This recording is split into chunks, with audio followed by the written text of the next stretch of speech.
I was interested in this subject because it's kind of dear to my heart. Unfortunately, it might be really boring for everyone else here because it's a software issue, but I won't take too long.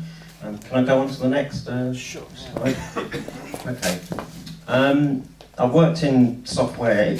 I originally worked in CAM software, computer-aided manufacturing software, so I was at the manufacturing end, and it always used to really bug me. Actually, just go to the next one. It used to really bug me that you'd have these idealised designs that then be handed over to the guys in the CAM area, and basically they'd have to manually rework the model and stuff like that. So that's one thing that's always concerned me, is a kind of impedance within this area, and I guess this is part of what you're trying to deal with in the DFM summits, the sort of link between design and manufacturing. Yes. Yes. Okay. Anyway, as I say,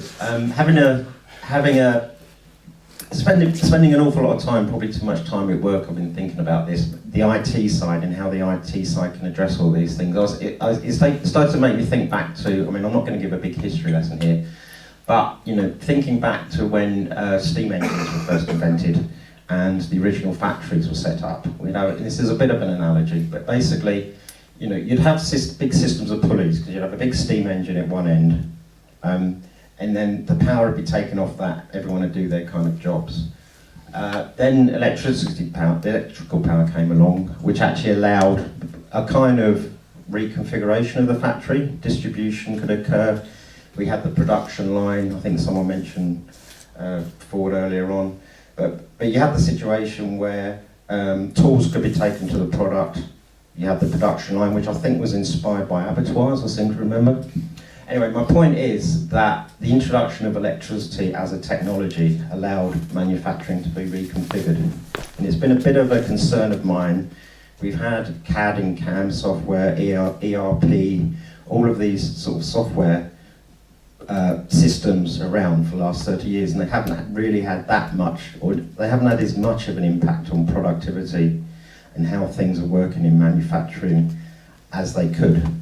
So I had a bit of a think, I've had a long think about it, and as I say, it's a really boring bit, but I know there's lots of brilliant tools. There's SolidWorks, there's Autodesk Fusion, there's PLM systems out there, materials databases, there's design for manufacturing techniques, but what concerns me is what's going on underneath. And I'm not convinced that the infrastructure that we're building on, and this is from someone who's working within one of these large corporations, is actually up to what we actually need. And part of it, I don't want to get too technical, but I think everyone knows Oracle, SQL, relational databases, stuff like this. And I suppose my point is, and the only point I'm going to make now, is I almost see these kind of things as almost like the steam engine of today.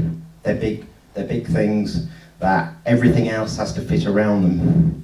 Whereas everyone knows LinkedIn, Facebook, Twitter, etc. Everything there is represented in terms of networks and things like this. So there are technologies out there, databases, communications, that haven't really, in my view, been properly brought in or used within the soft IT manufacturing area, so that a materials database can be fed into SolidWorks or all of these kind of things. So as I say, it's a bit dull, it's a bit under the hood, but that's the kind of thing I just wanted to mention, to maybe see if anyone here agreed with that, disagreed with it, wanted to talk to me afterwards, but that's about it. Okay?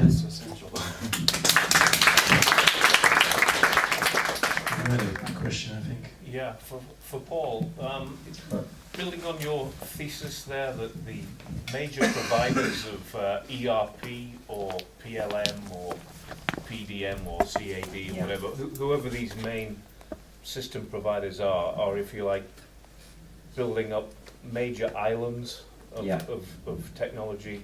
Where if the major suppliers aren't doing that, where else should we look? Well, that's an interesting question. I was hoping I could meet some people here who might have some ideas on that, because to me it is a big problem.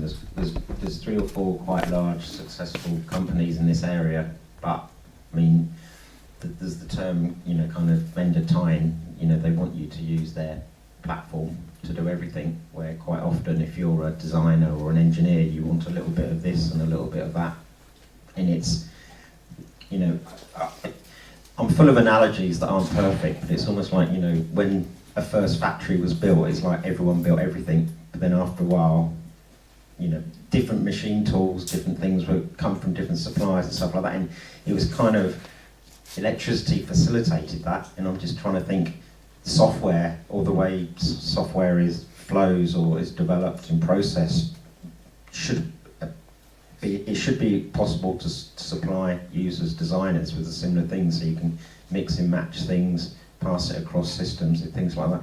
I mean, my guess is possibly government initiatives, forward-looking, maybe smaller software developers or whatever, you know, sort of federated or whatever, but together. But the key thing is, I think it's got to involve manufacturers and designers and groups of people, maybe from things like this or whatever, younger people that aren't so tied in.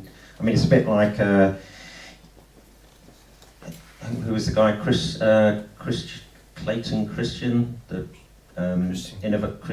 innovator's dilemma guy. Anyway, you know, is there an application, an area that people can move into and innovate in there, then it can build up and take over the sort of existing incumbents. I don't know. As I say, I'm open to the discussion. I was just trying to kick it off, I guess, and see if there's other people recognise the similar problem.